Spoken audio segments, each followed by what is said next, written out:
PNB यानी कि Punjab national bank में अगर आप अपना सेविंग्स अकाउंट ओपन कराना चाहते हो और आप जानना चाहते हो कि भाई इस अकाउंट के अंदर क्या तो आपको फीचर्स मिलते हैं, किस चीज़ के कितने चार्जेस लगते हैं, कितना आपको बैलेंस मेंटेन करना पड़ता है, इन सब चीज़ों के बाद ना आपको देखो ये पता चल जाएगा कि ये अकाउंट आपके लिए सही रहेगा या नहीं रहेगा, आपको यहाँ पे अपना अकाउंट ओपन कराना चाहिए या नहीं। और ये सारी चीज़ें मैं आज आपको इस वीडियो में बहुत सिंपल तरीके से बताने वाला हूँ। तो चलो वीडियो को स्टार्ट करते हैं। अब देखो सारी जो इंपॉर्टेंट चीज़ें हैं वो मैंने लिख के रखी हुई है, पूरा प्रॉपर एक पीडीएफ बनाया हुआ है और उसके अंदर भी जो इंपॉर्टेंट चीज़ें हैं ना वो मैंने हाईलाइट करके रखी हुई हैं। ये सारी चीज़ें देखो, ऊपर पीएनबी सेविंग्स अकाउंट है। सबसे पहला पॉइंट आ जाता है मिनिमम क्वार्टरली एवरेज बैलेंस। देखो बहुत सारे बैंक अकाउंट्स में क्या होता है कि आपको मंथली एक बैलेंस मेंटेन करके चलना होता है अपने अकाउंट में, जैसे कि 1000 2000 5000 सबकी एक लिमिट होती है। लेकिन यहाँ पे क्वार्टरली यानी कि 3 महीने में आपको बैलेंस मेंटेन करना पड़ेगा। मतलब कि ज़्यादा बेनिफिट है, आपको 1 महीने में नहीं करना, 3 महीने में करना है। कितना है देखो, रूरल ब्रांचेज में आपको 500 रुपये मेंटेन करना पड़ेगा, सेमी अर्बन ब्रांचेज में आपको 1000 मेंटेन करना पड़ेगा और अर्बन ब्रांचेज और मेट्रो ब्रांचेज में आपको 2000 रुपये का बैलेंस 3 महीने के अंदर यहाँ पे मेंटेन करना पड़ेगा। अब देखो आपको पता है कि आपके आसपास में जो ब्रांच है रूरल है, सेमी अर्बन है कि अर्बन है, कौन सी है, तो ठीक है। नहीं पता है कैसे पता कर सकते हो, देखो गूगल करके देख लेना।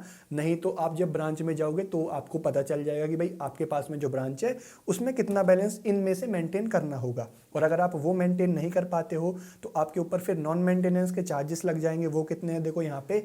अब नॉन मेंटेनेंस के चार्जेस की बात करें तो देखो यहाँ पे अलग अलग चार्जेस है। अगर आपके अकाउंट में 50% तक बैलेंस कम है तो अलग चार्ज लगेगा, 50% से ज़्यादा कम है तो चार्ज ज़्यादा लगेगा। जैसे कि यहाँ पे देखो अप टू 50% तक रूरल ब्रांचेज में 50 रुपये, सेमी अर्बन में 100 रुपये, अर्बन और मेट्रो ब्रांचेज में 150 रुपये चार्ज लगेगा। और अगर आपके अकाउंट में 50% से ज़्यादा बैलेंस कम आता है, जैसे कि मान लो आपको 1000 रुपये मेंटेन करने होते हैं, आपके अकाउंट में सिर्फ 300 ही रुपये आप मेंटेन कर पाए हो, जो कि 50% से ज़्यादा कम है, तो यहाँ पे आपको रूरल ब्रांचेज में 100 रुपये का चार्ज, सेमी अर्बन ब्रांचेज में 150 रुपये का चार्ज और अर्बन मेट्रो ब्रांचेज में 250 रुपये का चार्ज नॉन मेंटेनेंस का आपको देना पड़ेगा। अब इसके अंदर इंटरेस्ट रेट की बात करें कि भाई आपको अकाउंट में बैलेंस रखने पे कितना इंटरेस्ट मिलेगा, तो देखो यहाँ पे अगर आप 10 लाख के नीचे रखोगे यानी कि 10 लाख रुपए तक अगर आप बैलेंस रखोगे तो आपको 2.7% पर एनम, एक साल का 2.7% आपको इंटरेस्ट रेट मिलेगा। और अगर आप बैलेंस रखते हैं 10 लाख से 100 करोड़ का तो 2.75% पर एनम। 100 करोड़ रुपए मुझे पता है कोई रखने नहीं वाला। इसके नीचे भी यहाँ पे एक अलग दिया हुआ है कि 100 करोड़ से ऊपर रखोगे तो 3% पर एनम का आपको इंटरेस्ट रेट मिलेगा। लेकिन मुझे पता है 100 करोड़ कोई बैलेंस अपने अकाउंट में यहाँ पे रखने नहीं वाला। थर्ड सबसे इंपॉर्टेंट चीज़ के बारे में बात कर लेते हैं, जो कि है फीस एंड चार्जेस में मैंने सबसे पहला पॉइंट लिखा हुआ है ब्रांच फैसिलिटी डिपॉजिट विड्रॉल की नंबर ऑफ ट्रांजैक्शन। इसका मतलब ये है कि आप जब अपना अकाउंट ओपन करवा लोगे तो आप ब्रांच में जाके भाई कितने ट्रांजैक्शन कर सकते हो, क्योंकि उसकी भी एक लिमिट होती है। तो यहाँ पे आप 1 महीने में 3 फ्री ट्रांजैक्शन कर सकते हो और उसके बाद आपको 50 रुपये पर ट्रांजैक्शन का चार्ज यहाँ पे देना पड़ेगा। देखो 1 महीने में आपको 3 ट्रांजैक्शन मिलेंगी जाके बैंक में पैसे डिपॉजिट करने की और पैसे विड्रॉ करने की। और अगर आपने 1 महीने में वो 3 ट्रांजैक्शन पूरी कर ली, आप जाके 4th ट्रांजैक्शन करते हो तो वहाँ पे आपको 50 रुपीज़ पर ट्रांजैक्शन चार्ज देना पड़ेगा। अब इसी के नीचे मैंने लिखा हुआ है डिपॉजिट एंड विड्रॉल की लिमिट। अभी देखो हमने बात करी थी कि आप कितनी बार जाके पैसे डिपॉजिट और विड्रॉ कर सकते हो, अभी हम बात कर रहे हैं कितने तक आप कर सकते हो। तो देखो यहाँ पे आप 1 लाख रुपए तक फ्री यहाँ पे डिपॉजिट और विड्रॉ कर सकते हो जाके ब्रांच में। मतलब आप एक दिन में जाके ब्रांच में 1 लाख तो डिपॉजिट कर सकते हो, 1 लाख ही विड्रॉ कर सकते हो। उसका यहाँ पे कोई भी चार्ज आपको नहीं देना पड़ेगा। लेकिन मान लो भाई आपको 2 लाख रुपए बैंक से निकालने हैं और लिमिट है आपको फ्री की 1 लाख रुपए तक की, तो आपके 1 लाख तो निकल जाएंगे फ्री, लेकिन उससे ऊपर जो आपने 1 लाख निकाले हैं उस पर आपको 1 रुपये पर 1000 के हिसाब से आपको 100 रुपये का एक्स्ट्रा चार्ज देना पड़ेगा। क्योंकि 1000 रुपये पे एक्स्ट्रा निकालने पे आपको 1 रुपया चार्ज लगेगा और आपने 1 लाख रुपये एक्स्ट्रा निकाले हैं तो आपको 100 रुपये का चार्ज लगेगा। और यहाँ पे देखो मिनिमम आपको 50 रुपये का चार्ज तो देना ही पड़ेगा। मान लो आपको 1,20,000 रुपये निकालने हैं तो यहाँ पे 1 लाख तक फ्री है, ऊपर के जो 20,000 है उसमें आपको मिनिमम कम से कम 50 रुपये का चार्ज यहाँ पे लगेगा। और इसके बाद मैंने NEFT, RTGS, IMPS के भी चार्ज यहाँ पे लिखे हुए हैं ऑनलाइन और ब्रांचेस के थ्रू कि आप अगर ऑनलाइन करोगे तो कितने चार्ज लगेंगे, ब्रांच में जाके करोगे तो कितने चार्ज लगेंगे। देखो RTGS का पहले है, यहाँ पे आप 2 लाख से 5 लाख तक निकालोगे तो ब्रांच में आपको 24.5 रुपये का चार्ज लगेगा, 24.50, ऑनलाइन में 24 रुपीज़ का। और यहाँ पे नीचे 5 लाख रुपीज़ तक की लिमिट है तो यहाँ पे ऑलमोस्ट आपको 50 रुपीज़ चार्ज लगेगा ब्रांच में। 49 रुपीज़ आपको लगेगा ऑनलाइन, यानी कि 50 पैसे का फ़र्क है। अब ये जो चार्जेस मैं आपको बता रहा हूँ इनमें 18% जीएसटी और भी एक्स्ट्रा होगा, तो जो आपको फाइनल चार्ज आएगा वो थोड़ा सा और बढ़ के आएगा। अब एनईएफटी के जो चार्जेस हैं, देखो अगर आप ऑनलाइन करोगे तो एनईएफटी में आपको कोई चार्ज नहीं लगेगा, लेकिन अगर आप ब्रांच में जाके एनईएफटी करवाओगे तो यहाँ पे आपके चार्जेस लगेंगे अप टू 10,000, यानी कि 10,000 रुपये तक आपका 2.25 रुपीज़ लगेगा। 10,000 से 1 लाख तक यहाँ पे ऑलमोस्ट 5 रुपीज़ का चार्ज लगेगा, और यहाँ पे 1 लाख से 2 लाख रुपए तक अगर आप कराओगे तो ऑलमोस्ट 15 रुपये का जो चार्ज है वो आपका एनईएफटी का यहाँ पे लगेगा। 2 लाख से ऊपर अगर आप कराओगे तो यहाँ पे देखो आपका 24.75%, यानी कि 25 रुपये इसमें और जीएसटी भी ऐड हो सकता है, तो ये आपका चार्ज यहाँ पे लगेगा। अब आईएमपीएस के जो चार्जेस हैं ब्रांच के और ऑनलाइन वो भी यहाँ पे लिखे हुए हैं, आप चाहो तो स्क्रीनशॉट मार के पढ़ लेना। अगर मैं एक एक चीज़ें बताऊंगा तो वीडियो यहाँ पे बहुत लंबा हो जाएगा। अब डेबिट कार्ड और एटीएम मशीन के चार्जेस के बारे में देखो हम लोग बात कर लेते हैं। जब आप अपना अकाउंट ओपन कराओगे बैंक में तो आपको बैंक की तरफ से एक डेबिट कार्ड मिलेगा। उस डेबिट कार्ड के मिनिमम चार्जेस होंगे 150 रुपये, आपको रुपए एनसीएमसी क्लासिक डेबिट कार्ड करके मिलेगा। अगर आप कोई और कार्ड लोगे तो यहाँ पे फीस बढ़ जाएगी, जैसे कि प्लेटिनम कार्ड लोगे तो उसकी फ़ीस ज़्यादा हो जाएगी। तो मिनिमम आपको 150 रुपये डेबिट कार्ड का चार्ज यहाँ पे देना पड़ेगा। अभी जब आप वो डेबिट कार्ड ले लोगे, आप जाके उसको एटीएम मशीन में यूज़ करोगे तो उसकी भी यहाँ पे एक ट्रांजैक्शन लिमिट होती है। इसमें कितनी है आपको देखो 50 डेबिट ट्रांजैक्शन मिल जाएंगी एक फाइनेंशियल ईयर के अंदर फ्री। मैंने हाईलाइट किया हुआ है, मतलब कि 1 अप्रैल से 31 मार्च तक, जो नेक्स्ट आएगी 31 मार्च तक, आपको 50 फ्री ट्रांजैक्शन मिल जाएंगी एटीएम से पैसे निकालने के लिए।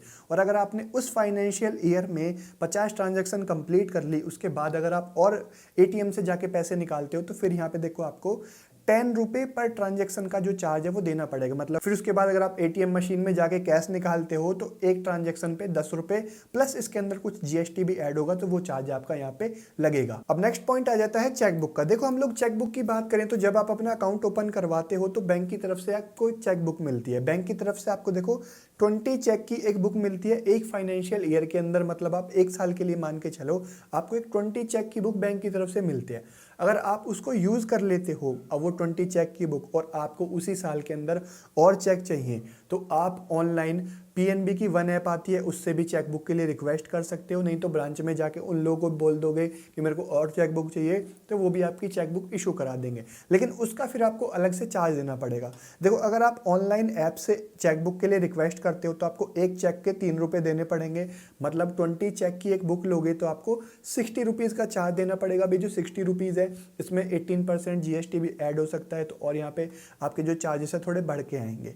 अब ब्रांच में जाके अगर आप चेकबुक जो है वो रिक्वेस्ट करवाओगे तो यहाँ पे आपको 4 रुपये पर चेकबुक, यहाँ पे 1 रुपये एक्स्ट्रा हो जाता है चेकबुक का। तो 20 चेक की आप बुक लोगे ब्रांच में जाके तो 20 × 4 यानी कि आपका 80 रुपीज़ का चेकबुक का चार्ज बनेगा। इसमें भी जीएसटी यहाँ पे ऐड हो सकता है। मतलब आप जितने भी चेक की बुक को रिक्वेस्ट करते हो 3 रुपये ऑनलाइन और 4 रुपये ब्रांच के अकॉर्डिंग आपको चार्ज यहाँ पे देना पड़ेगा। अब 6 नंबर पे देखो मैंने एक यूनिक चीज लिखी हुई है, number of branches and ATM. देखो बैंक की जितनी ज्यादा ब्रांचेस होंगे, जितना ज्यादा एटीएम्स होंगे, हमारे लिए उतना ही बेहतर है, हमारे लिए वो एक प्लस पॉइंट है। तो पीएनबी की पूरे पैन इंडिया में जिस टाइम पे मैं ये वीडियो बना रहा हूँ उस टाइम का डेटा मैं आपको बता रहा हूँ, 12,248 जो ब्रांचेस हैं, और पीएनबी के जो एटीएम्स है वो 13,000 प्लस एटीएम है। इतने यहाँ पे आपको टॉप प्राइवेट बैंक्स के मिलते हैं, जैसे कि आईसीआईसीआई बैंक और एचडीएफसी के भी इससे थोड़ा सा आसपास में जो ब्रांचेस हैं वो और एटीएम है। मैंने उन दोनों पे भी वीडियो बनाया हुआ है। तो यहाँ पे इसके काफ़ी सारे ब्रांचेस हैं, काफ़ी सारे एटीएम है पूरे इंडिया के अंदर, तो ये नंबर काफ़ी बड़ा है। अब 7 नंबर पे मैंने मोबाइल ऐप की रेटिंग लिखी हुई है। इससे ये पता चलता है कि उसका यूज़र इंटरफेस देख के लोगों ने उसको कितनी रेटिंग यहाँ पे दी हुई है। 4.4 स्टार रेटिंग है, 9,47,000 यहाँ पे रिव्यूज़ हैं। मैं गूगल प्ले स्टोर की बात कर रहा हूँ और इसमें 10 मिलियन प्लस डाउनलोड्स हैं। मैंने पर्सनल भी पीएनबी का 1 ऐप यूज़ किया हुआ है। पहले उतना बेहतर नहीं था, लेकिन अभी काफ़ी हद तक ऐप जो है वो इम्प्रूव हो चुका है। अब जो सारी चीज़ें हैं उनके बारे में हमने बात कर ली है। अब एंड में आ जाते हैं कि भाई यहाँ पे आपको कस्टमर सर्विस कैसे मिलती है, यानी कि फैसिलिटी कैसे मिलती है। देखो पीएनबी की जो मेट्रो ब्रांचेज हैं, अच्छे शहर में ब्रांच है, वहाँ पे आपको अच्छी सर्विस मिल जाती है।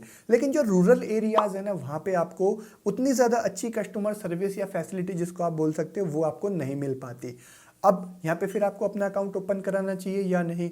देखो अगर आप एसबीआई नहीं चाहते, वहाँ पे बहुत ज़्यादा क्राउड रहता है, वहाँ बहुत भीड़ रहती है, आपको एक गवर्नमेंट बैंक ही चाहिए, एक अच्छा ऑप्शन है। आपको कम चार्जेस चाहिए, कम बैलेंस मेंटेन वाला बैंक चाहिए, गवर्नमेंट भी हो तो ये लिए एक अच्छा ऑप्शन है। लेकिन अगर आपको बहुत हाई क्लास फैसिलिटीज़ चाहिए तो आपको किसी प्राइवेट बैंक की तरफ जाना चाहिए, जैसे कि आईसीआई या एचडीएफसी बैंक। लेकिन वहाँ पे आपको हाई बैलेंस मेंटेन करना होता है और वहाँ पे उनके चार्जेस भी ज़्यादा होते हैं। उनके बारे में भी मैंने वहाँ पे वीडियो बनाया हुआ है, आपको चैनल पे मिल जाएगा, आप जाके देख सकते हो। प्लेलिस्ट में एक बैंकिंग का सेक्शन है, वहाँ पे भी जाके वो वीडियो आपको मिल जाएंगे।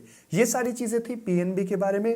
होपफुली आपको समझ आई होंगी पीएनबी सेविंग्स अकाउंट के बारे में चीज़ें। सिंपल तरीके से मैंने आपको बताने की कोशिश करी है। वीडियो अच्छा लगा हो तो भाई लाइक ज़रूर कर देना, चैनल पे नए हो तो सब्सक्राइब करके बेल आइकन प्रेस कर लेना इस तरीके के और इन्फॉर्मेटिव वीडियोस देखने के लिए। और आप चाहो तो मुझे इंस्टाग्राम पे भी फॉलो कर सकते हो, उसका लिंक आपको नीचे वीडियो के डिस्क्रिप्शन में मिल जाएगा। मैं मिलता हूँ आपसे एक नई वीडियो में, तब तक के लिए थैंक यू, बाय बाय।